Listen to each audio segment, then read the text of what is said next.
अगर तुम लोगों की आतिशबाजी खत्म हो गई हो तो मैं अपना धमाका शुरू करूं। बॉलीवुड का यह डायलॉग मैदान जंग में सच होता दिखेगा अगर रूस के सुखोई Su-57 और S-500 प्रोमेथियस भारत की झोली में आ गए। ये सिर्फ लड़ाकू विमान और मिसाइल डिफेंस सिस्टम भर नहीं हैं, ये वो धमाका होंगे जो हवा, ज़मीन, मिसाइल और स्पेस हर डोमेन में दुश्मन की चाल काट देंगे। Su-57 कोई साधारण विमान नहीं है, ये रूस का 5th generation stealth multi role fighter jet है जिसे अब भारत को ऑफर किया जा रहा है। रूस ने भारत को Su-57E की सप्लाई और तकनीक ट्रांसफ़र करने का ऑफ़र दिया है। मतलब शुरुआत में यह रूस से मिलेगा लेकिन बाद में इसे भारत की फैक्ट्री में बनाया जा सकेगा।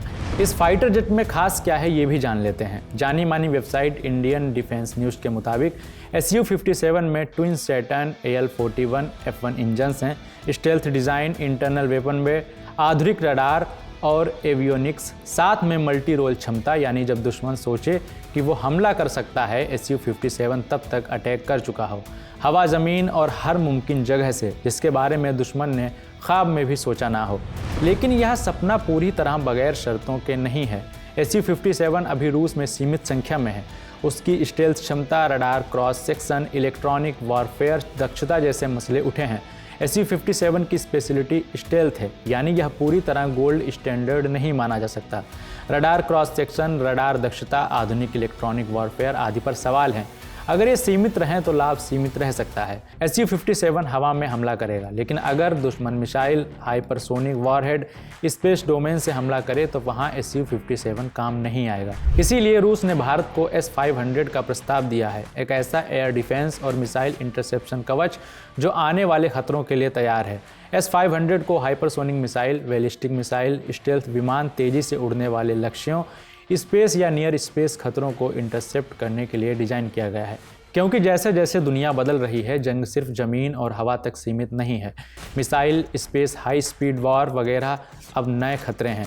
S-500 भारत को ऐसी डिफेंस दीवार दे सकता है जो समय और तकनीक से आगे हो। अगर Su-57 और S-500 एक साथ आ गए तो भारत की रक्षा और हमला दोनों में एक नई परत बनेगी। हवा में मिसाइल हमले में, स्पेस या हाइपरसोनिक खतरों में दुश्मन को खुलेआम वार करना पहले जितना आसान नहीं रहेगा। लेकिन ये कदम सिर्फ हौसलों से नहीं, सोच समझ कर, लॉजिस्टिक तैयारी, स्पेस पार्ट्स, रखरखाव, ट्रेनिंग और भविष्य की दफ्तर रणनीति के साथ होना चाहिए, क्योंकि हर महान हथियार के साथ जिम्मेदारियां भी आती हैं। क्या पाकिस्तान या चीन इससे मुकाबला कर पाएंगे? पाकिस्तान के पास अभी Su-57 जैसा लड़ाकू विमान नहीं है, S-500 जैसी टॉप क्लास मिसाइल डिफेंस भी नहीं है।